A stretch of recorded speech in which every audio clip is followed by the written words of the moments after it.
今日好開心啦，就嚟到香港上市公司商會，就大家去討論下我哋夾咗嗰個考試啦 ，ESGCP 嘅考試。咁啊，好多人咧就唔知道香港上市公司係乜嘢嘅組織，可唔可以簡單講下幾時成立啊？同埋佢有幾多公司會員啊？咁樣好唔好啊？好啊！香港上市公司商會其實都喺市場有一段日子㗎啦，就2002年成立到而家23年啦。係啊，冇錯。咁我哋咧就係宗旨就係最團結香港上市公司啦，去就有啲市場嘅議題係向監管機構、證監啊、交易所啊去反映上市公司嘅意見咁樣。咁就喺個條例方面啦。咁另外一樣嘢就係都係我哋好集中去睇個點市場嗰個發展，咁我哋有好多意見係話點樣去擴大嗰個上市公司嗰個背景啊，點樣去增強嗰個流動性啊咁樣。咁第三樣嘢咧就係我哋去提倡嗰個企業管治，咁近年咧就更加係多啲去做嗰個 ESG 啦咁樣啊。咁我哋20幾年發展到今天咧，就係我哋係有300幾間會員啦。300幾間公司。咁就會員都雖然話佔數目嚟講唔算好多，咁但係我哋嗰個公司嗰個規模都好大嘅。咁我如果以市值計咧，就大概係1/3以上㗎啦。即係300幾間上市公司，就佔成個 market cap 1/3。因為我哋好多係本地嘅華資，好多係大嘅發展商啦。咁我哋有好多新嘅經濟公司啦，騰訊、阿里巴巴呢啲好大市值嘅公司啦。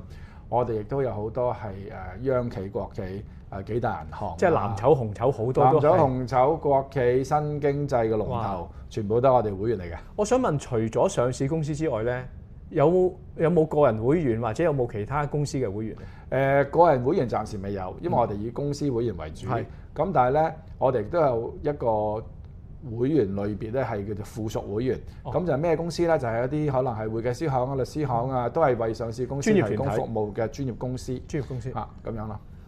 咁樣我就想問啦，點解你哋會構思有呢個考試咧？嗱，呢個嚟自咧就係交易所係對上市公司越嚟越多嘅披露要求啦。咁呢個咧亦都係好多投資者嘅推動嘅需要啦。咁上市公司嚟講，咁咪面對一大紮規則咁樣，咁佢都唔知點樣埋手嘅嚇。因為 ESG 香港發展咧，亦都唔係算好長啦。我諗係16、17開始有人講啦，咁都係10年嘅時間咁樣。咁發覺咧就好多所謂嘅 talent 咧，其實唔係好夠。香港嘅大專院校咧，都係近幾年咧先至開始推出啲課程。咁上市公司咧就真係覺得即係有些少摸不着頭腦。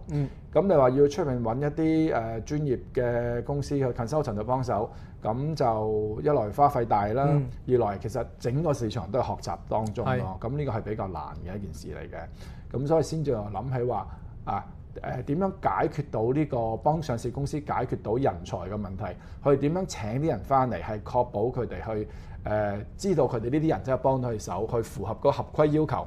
咁我哋就推出呢個考試。因為我聽翻嚟咧，好似有啲喺上市公司做 HR 嗰啲朋友咧，佢哋都唔識問同埋唔識去判斷咧，佢識唔識做 ESG 報告？因為好多坊間有好多課程啦，自己都有份教，咁好多就講 mindset 嘅。咁一啲理論啦，理論啲啦。咁我哋嗰個課程咧，應該就好似集中喺 skill set 多啲。冇錯。咁應該會幫到啲HR 嘅朋友咧，可以揾到合適嘅人。冇錯。嗱，我講一講啦，我哋呢個考試同出邊唔同組織搞啲課程有咩分別啦？出邊嘅課程非常之好嘅嚇，亦都讚下我哋香港唔同嘅人喺度推動成件事，講下咩係 ESG 啦，講下世界合規嘅框架，好國際性，點解要咁樣做啦？綠色金融啦，冇錯，即係好宏觀嘅。好宏觀。但係識咗宏觀嘅嘢，係咪代表到佢去掌握到個上市規則咧？又未必嘅喎，因為有陣時我哋睇大嘅，就可能未必睇到佢啲所謂叫做即係咁細微。咁我哋就係話，我哋個市正就係做緊呢樣嘢，即係填到嗰個空白。冇錯，即係將呢啲知識落地。落地。有陣時我自己哪怕我係一個 ESG 嘅博士咁，你叫佢去揸住本 rulebook 去砌一個 report 出嚟，佢都未必識，因為中間都好多細微巧嘅嘢。咁我哋就話即係所謂嘅落地，咁就係話確保有一班人士佢係真係完全係了解到交易所嘅要求，明白因為要求越嚟越多啊嘛。咁係啊你最近加咗 ISSB 啊，係啊裏邊有 SBT 啊，要因為係啊要定 metrics 定 targets 啊，咁其實好多嘢㗎。咁我呢個考試咧就係考學考生呢幾方面嘅比較係細微啲嘅知識嘅掌握程度咯。咁其實我想問啦，如果嗱我啲考完啦，即係譬如啲朋友讀完呢個試考咗攞到呢個資格，你哋點樣可以幫到佢可以喺上市公司度揾到工咧？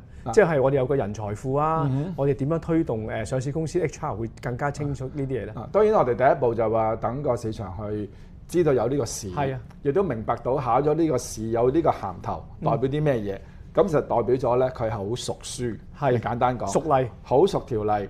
你填報一啲quantitative， 特別是係我嘅點樣計個排放。咁譬如我啲好大嘅一個 group companies，我下邊啲子公司join 有啲join partners，我啲排放點樣計落去啊？我點樣做一啲ratio 出嚟啊？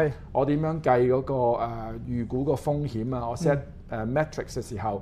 我 set target 嘅時候，我個時間點點樣定啊咁樣，呢啲係好 technical 嘅。有陣時大家都覺得話，呢啲我知啊，有個大概嘅觀念，我點解要做啊？梗係好啦。咁我哋係咪 sustainability 啊嘛？邊個會反對呢樣嘢啫？咁但係到你做嘅時候咧，就兩回事啦。咁希望咧。我哋所有上市公司嘅會員啊、非會員都好啦，都知道認住呢個牌頭佢呢班人咧就好熟書，亦都知道點樣去做匯報。我覺得 compliance 係一樣嘢，更加緊要咧就話，其實佢會明白到背後嗰個意義喺邊度。明白。咁因為所有嘅例咧，其實都係反映到投資者嘅需要啊嘛。明白。你熟咗例，你咪變咗知道投資者嘅需要。你無論你做好多係實際行動啊、制定政策、制定 strategy， 都會好貼地咯。其實應該呢個考試即係唔淨止幫到上市公司啦，或者係上市公司嘅上下游啦，或者係幫佢哋去做服務嘅咧，應該都幫得到嘅。當然啦，因為其實一層一層嘅，上市公司要求做到某一啲嘢，supply chain 咁樣，咁其實你如果你係提供一啲服務產品俾上市公司，你都應該知道上市公司問你攞啲咩嘢，你都可以配合咯。咁呢個所以係好緊要嘅。咁另外就話除咗員工啦，頭先提到董事，咁而家上市公司嘅董事係全權係對呢個 ESG 係有個責任㗎嘛。佢要定 strategy 啦，要定一啲目標，去點樣 monitor 嘅目標，全部都要做㗎。咁如果你冇啲好實在嘅知識，你都談唔到點樣去推動啦。咁所以我都覺得，除咗員工落手落腳做嗰批，你要監管嗰批董事都應該需要去讀，需要考試。明白。咁嗱，我又聽翻嚟啦，話嗰個合格率，我哋咪個合格嘅分數我哋定得好高。咁點解要定咁高先？咁一定有個，因為我哋首先我都講啦，孭得呢個牌頭嘅，就證明佢哋好熟書，幫到上市公司去砌一本ESG report 出嚟。咁你唔可以太過求其嘅，係嘛？因為你定得太低咁樣，你人好求其都係點樣去好符碌咁樣合格，咁你都反映唔到個專業個考試嗰個內涵咯。因為我自己咁樣睇，因為做披露啦，冇中間灰色地帶。Yes or no， 咁嘅時候咧，其實如果我去 set 咧，就應該100分嘅。咁但係因為你係close book 啊嘛，咁嘅時候咧，而家我哋定個合格分數咧就80分。咁所以咧坊間都有人講你哋考試合格第一兩轉都好低喎。咁其實係咩原因咧？我諗就係頭先嗰個原因啦。咁我哋因為自己嗰個水平定得高嘅，因為我哋對我哋個呢個 professional 嘅資格係着緊嘅，即係唔可以好求其嚇。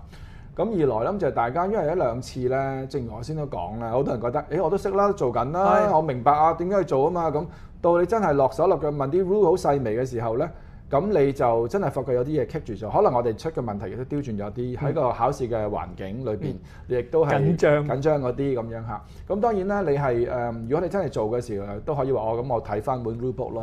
咁但係梗係唔及你自己完全係入晒腦，明白啊咁樣咁得心應手啦。於是乎我考試咧，其實咧係一個機會去鼓勵大家去温書去讀書，唔好以為我識㗎啦咁樣，唔識咪揭書啦咁。咁如果作為一個 professional，你都唔可以係咁樣嘅態度咯。咁我定得高啲，咁希望咧你要考嘅時候，你想攞呢個 title 嘅時候咧，真係讀下書，讀熟咗你考咧就應該就冇問題嘅。咁啊，好似我哋搞咗幾轉考試啦，好似一次比一次嗰個合格率係高咗嘅。咁啊，所以即係大家唔使咁擔心話即係難道唔會唔識？即係如果你係重視温熟書應該都會攞到嗰個資格咯。係，我哋都唔係話難人嘅，不過我哋話即係都係話鼓勵大家係真係有備而來咯，係咪嚇？